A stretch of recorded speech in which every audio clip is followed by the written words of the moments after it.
Diddy can't take it no more on the inside. Sources says he's having a meltdown. It's out of control. Subscribe at Unique Mecca Audio Prison Story so you can understand what Diddy is getting ready to go through. Subscribe and hit the notification bell at Mecca Audio TV and Unique Mecca Audio. Hit the QR code on the screen at work. Let's keep it moving so we get right to this program. All right.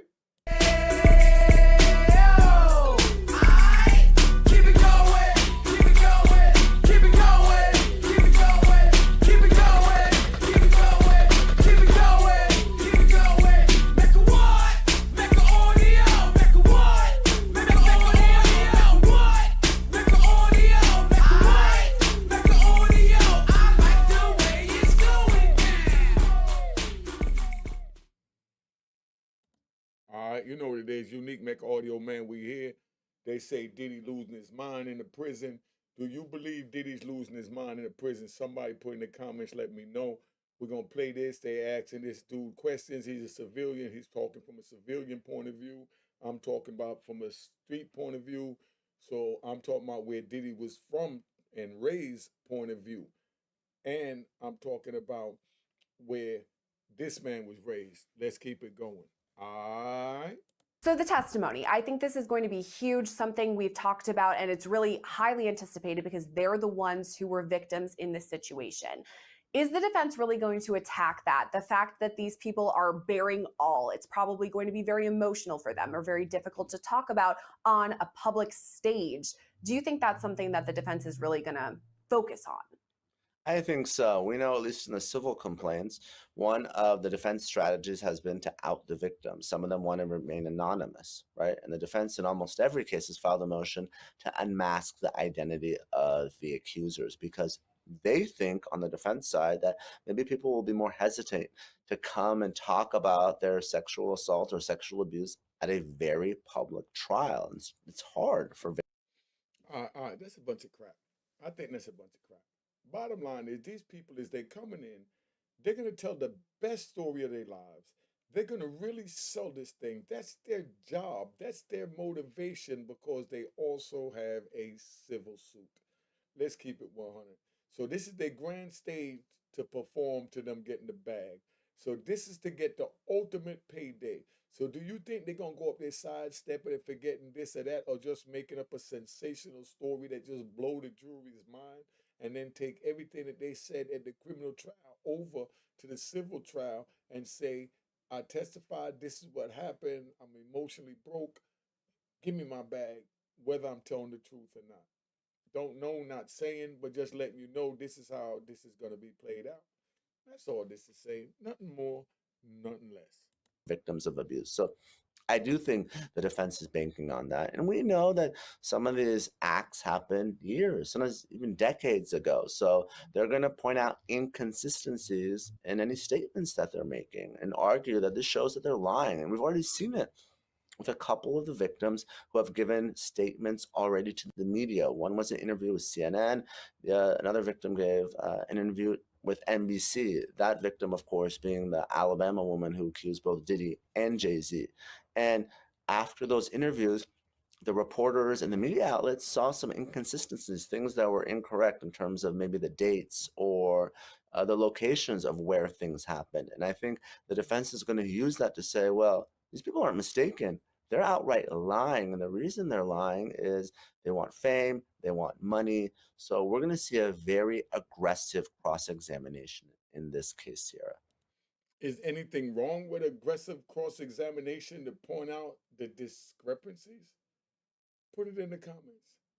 Do you think it's unethical? Do you think it's not allowed? Do you think it's cheating? Whatever you think it is, or if you think it's allowed, put it in the comments. The story that you brought up about Jane Doe, the woman who's accusing Diddy and Jay-Z from back in the year 2000 when she was 13 years old, that one's huge because a judge in that case just ruled she could remain Jane Doe. So for now, at least, we don't know her name. If that's the case for some of these people that the government is going to call, how will Diddy's team prepare for cross-examination if they're not sure exactly who they are or what the experience was? So it's a little bit different in remaining anonymous in a civil case. Ultimately, if a case does go to trial, that victim will have to take the stand and testify in a public courtroom. Now, with respect to what the government is going to do in the criminal case, right? The government is not going to call more than 100 victims. That just doesn't make sense, right? The government is going to pick maybe their 5 to 10 best victims. Obviously, we know the best of all is going to be Cassie Ventura, just because there's a video and she was with Diddy for more than a decade. So she's their star witness. But after that, you want some other victims who are telling the same story of physical and sexual violence. So they're going to want victims that they think are telling consistent cases, victims that won't be beat up too much on cross-examination. Maybe that's a bad pun to use, but someone that can withhold the very aggressive attacks. I mean, we've seen just the filings in these cases, how aggressive both Combs and Jay-Z's lawyers have been when it comes to going after these victims. So you want to make sure that if you're a prosecutor, hey, this is someone that's going to hold up, because the entire case really comes down to this victim testimony. I mean, obviously, to the extent that there's video evidence, that's great. That's the best of all, because video doesn't lie. But we're talking about sex acts that happen behind closed doors. So we really need the individuals who participated in them to come and tell their story to the jury. So I think the prosecution, like I said, is going to have maybe 5 to 10 of their best witnesses. So they're going to have to disclose those witnesses to the defense and any prior statements that they've made. Obviously, there's one-way disclosure in criminal procedure. The defense doesn't have to do anything. The prosecution has to give over those names, give over those statements, so the defense will absolutely have the opportunity to prepare for the cross-examination. We've talked about what we expect from both sides. The fact that Diddy's team is going to say, yeah, we had these freak offs, but they were consensual. And then, as you just mentioned, the incredible testimony we can expect from the prosecution, these witnesses that were involved. So that's kind of what we can expect in May when it comes time for trial. But as of now, what are these federal prosecutors doing to prepare and make sure they have an airtight case? They're really preparing those witnesses, and they're trying to establish one of 3 things. The difference between sex trafficking and consensual sex is force, fraud, or coercion. They are going through their victims and they're saying, how can I establish force? How can I establish coercion? Probably not so much fraud, right? Because ultimately, this case is about sex trafficking. You know, there's prostitution counts, and prostitution is different. Prostitution just means that the sex happened, but there was an exchange of something of value. But the feds aren't trying this case to convict Diddy of prostitution. They want to get to sex trafficking. So their entire focus right now is to prove that the sex involved that force or that coercion, right? Was it people being drugged against their will? Was there security? Were there weapons, right? That's why, even though he wasn't charged with the weapons violation, they really talked about the rifles, the assault rifles in the indictment. So I think that's going to be the focus of the Department of Justice in this case. How can we improve that force? How can we improve that coercion? It's going to be interesting to see what they bring forward, because it does seem like they have a lot of evidence. I'm glad you brought up the weapons issue, because you're right, it wasn't a charge, but it's still in the court documents. Talking about the defense side of things, we've kind of inferred what their plan is, at least what we can expect. But as of right now, this next 5-ish months, what do you think the defense team is doing to prepare for the trial? I think the defense has to go one of 2 ways. Either this was just purely consensual. I think that's going to be tough, because I expect that there will be sex workers involved. I think they're probably going to go and say, listen, this happened. There were payments made, but no one was forced to do this, right? Prostitution is common in every state in this country. And yeah, there were prostitutes there and they were paid. But no one was forced. No one was coerced to do this. They did this voluntarily. They did drugs, they partied, and they had sex. It's a tale as old as time. And I think that's what the defense is likely going to argue in this case. I think a question on everyone's mind is, what kind of story is Diddy going to tell? Because we haven't heard much from him since his arrest, or even since the federal raids, which kind of gets me thinking, could P Diddy take this stand? Is that something he would do? Obviously, it's up to him himself, the defendant in the case. But what do you think? Do you think that would be strong for the defense, or not a great idea?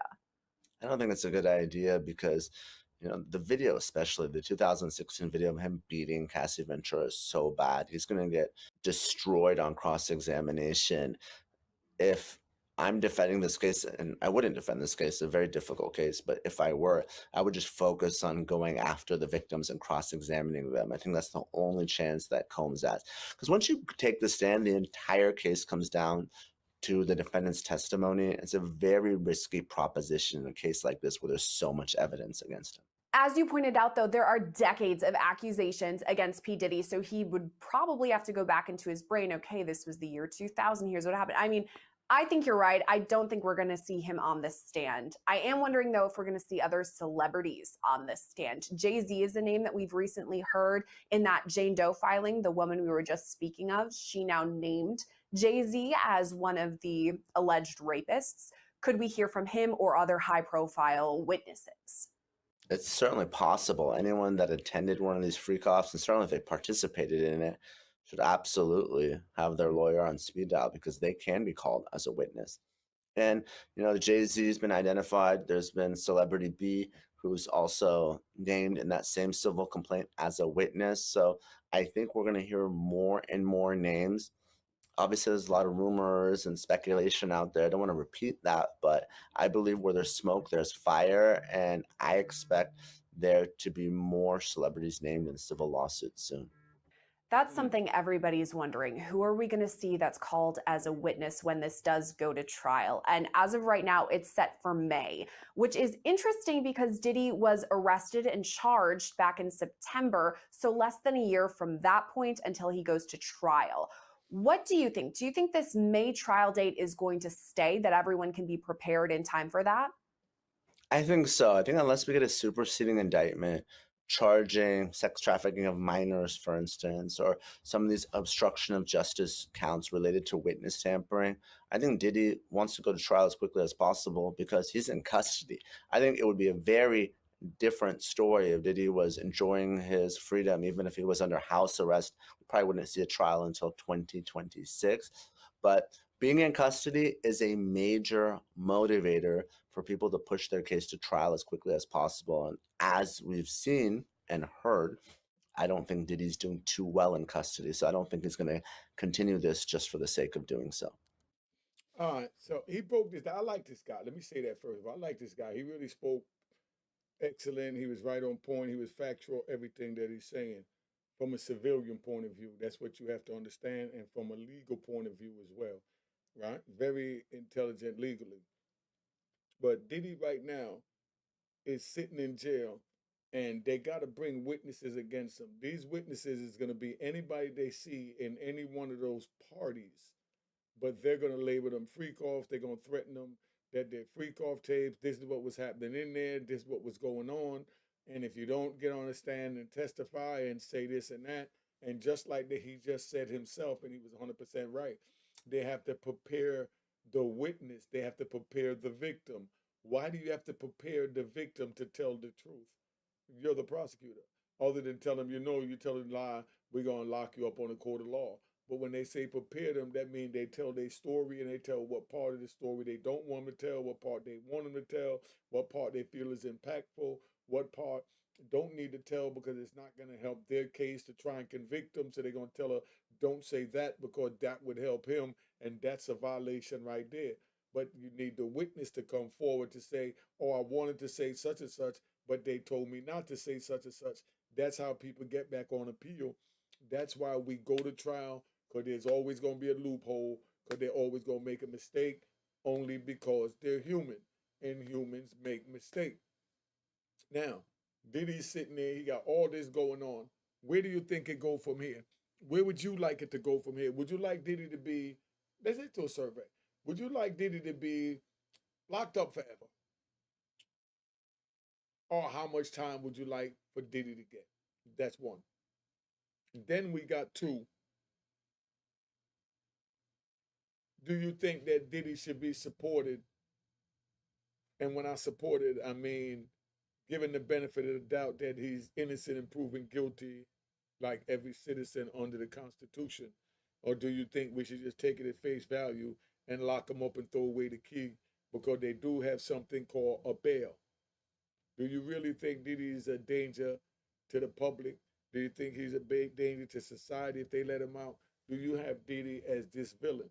Yes or no, not giving my opinion, so you find someone else to play with. Now, so that's where we at. Y'all put it in the comments. Y'all let me know. Been on here long enough. Cheers, cheers, toast the crime, toast the crime, the crime, the crime, the crime.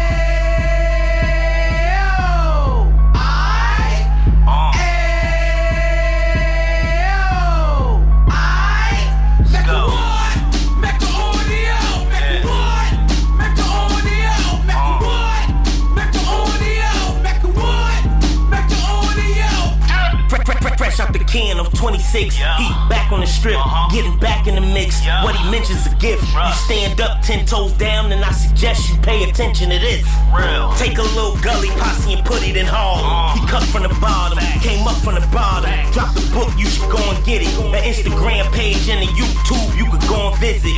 Then you could consider yourself LinkedIn. Sit front row and get Jews from a kingpin. How he went through it, so you ain't gotta go do it. To not pay attention would be stupid. Talking about a man that probably put your grandfather on. Probably the reason that him and your grams got along. A man that generated millions on the block. Did his time, never squilling to the cops, Mecca audio.